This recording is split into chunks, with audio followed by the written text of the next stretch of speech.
Hey, I'm so glad you're here. Grab something to drink, get comfortable, and just breathe for a second.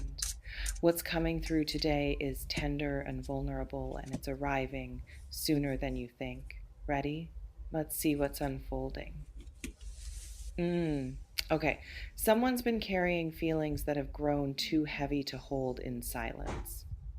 And tomorrow represents the breaking point. Not chosen strategically, not planned with precision, just the day when their capacity for containment finally fails. Love has been building in them like pressure, and pressure always finds release eventually. This isn't casual interest preparing to be expressed. This is actual love, deep, frightening, consuming love that's been growing in darkness because they were too scared to let it into light, too terrified of what speaking it would change, too aware that confession is irreversible. Let me describe what love looks like when it's been held too long.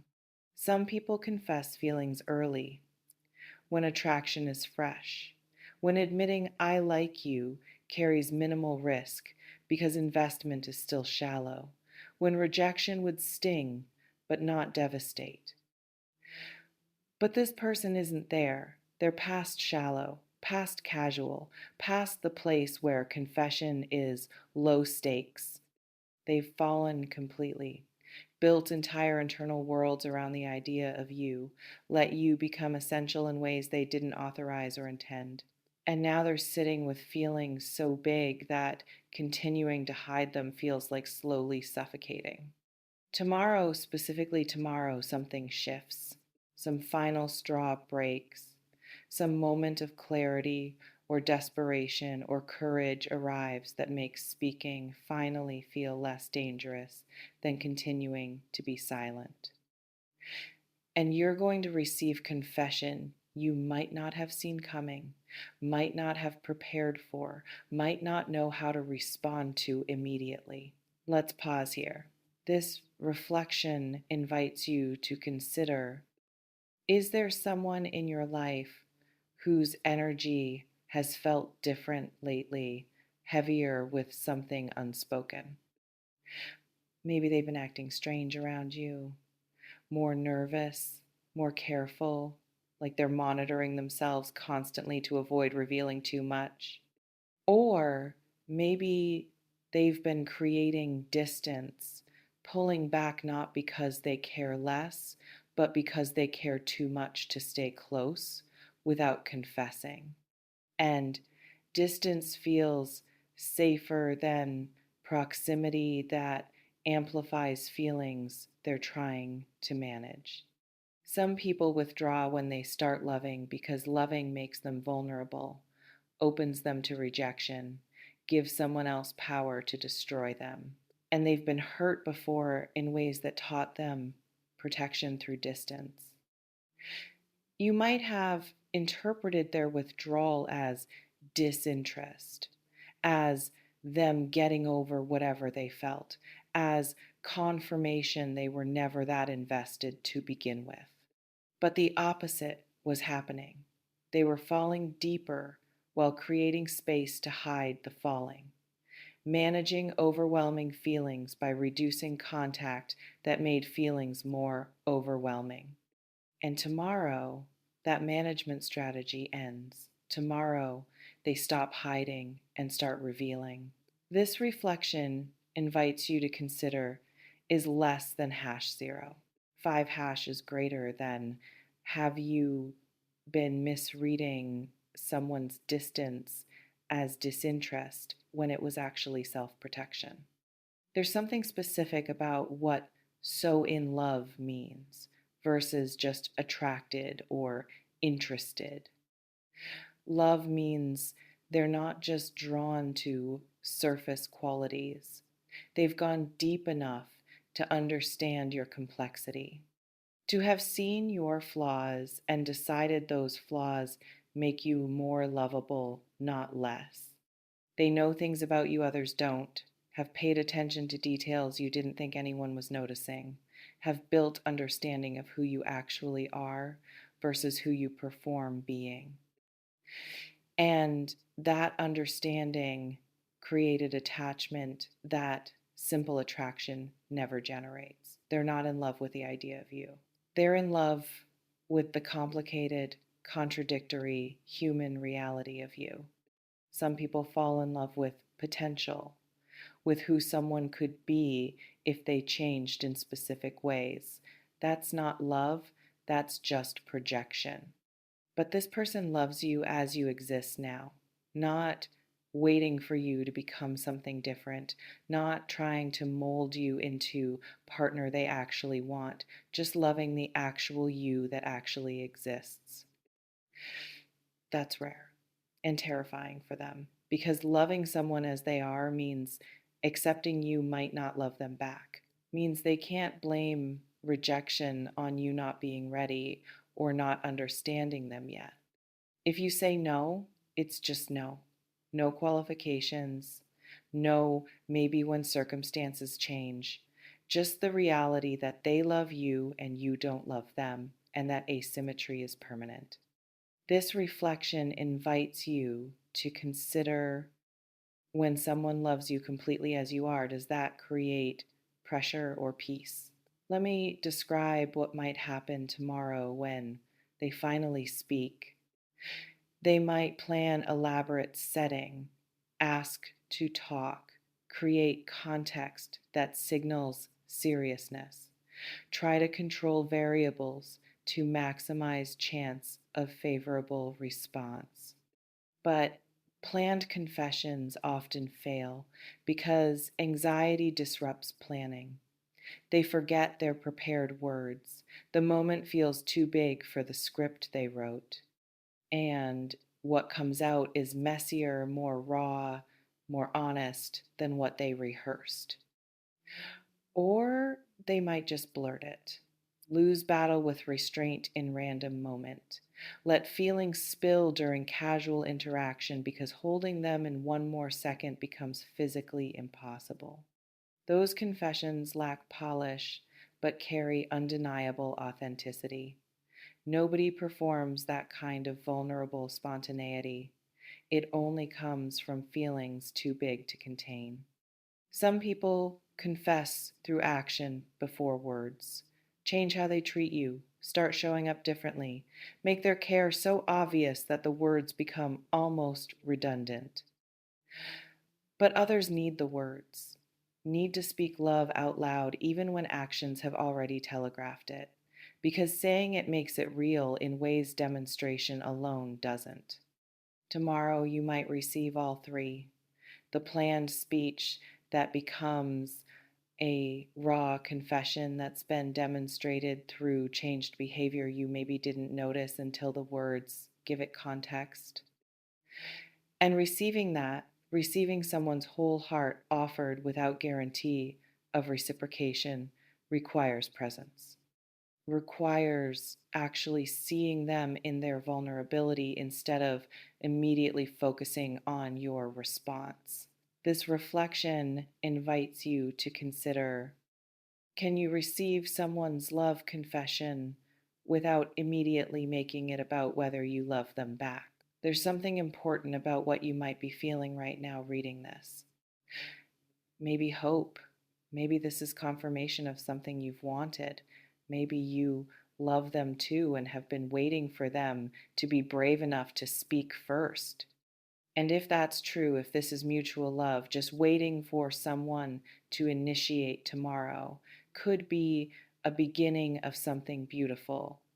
Not because love confessed always works out, but because mutual love that finally gets expressed has fought through enough fear to have real foundation. Or maybe dread. Maybe you know exactly who this is and you don't feel the same way. And tomorrow represents moment you'll have to hurt someone whose only crime was loving you. That's hard. Receiving love you can't return is its own kind of painful. You didn't ask for their feelings, didn't encourage them knowingly, and now you have to deliver rejection to someone vulnerable enough to confess. Some people avoid that discomfort by being vague, by not quite saying no, by leaving hope where none actually exists because definitive rejection feels too cruel. But vague is crueler than clear. Prolonged uncertainty is worse than immediate pain that at least allows healing to begin. Or maybe confusion.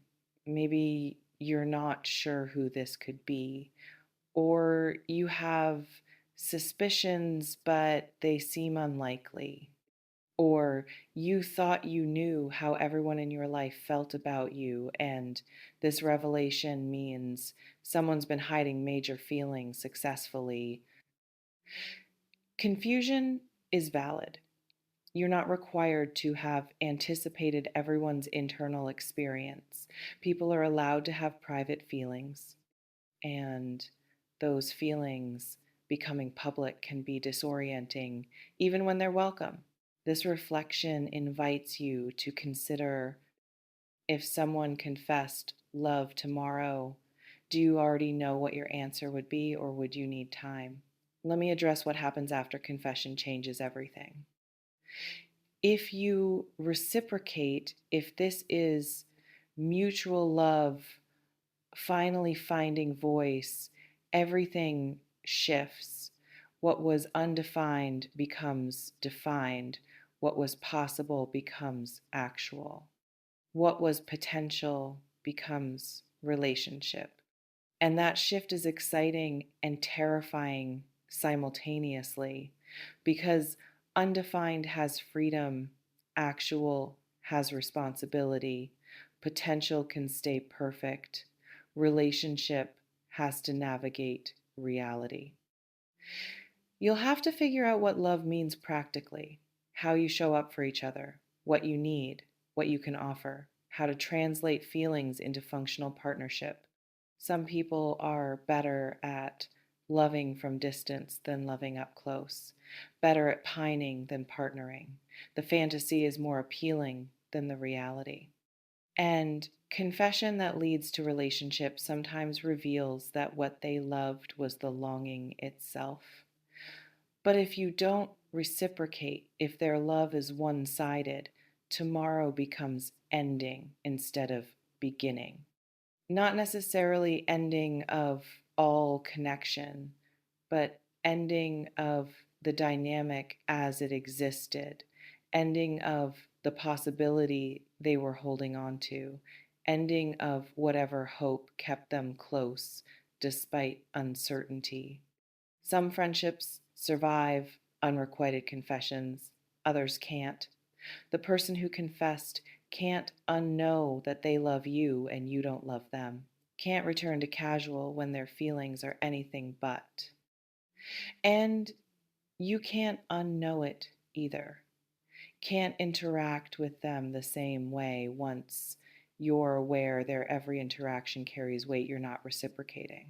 That awareness creates awkwardness, distance, careful management of boundaries to avoid accidentally encouraging feelings you don't share.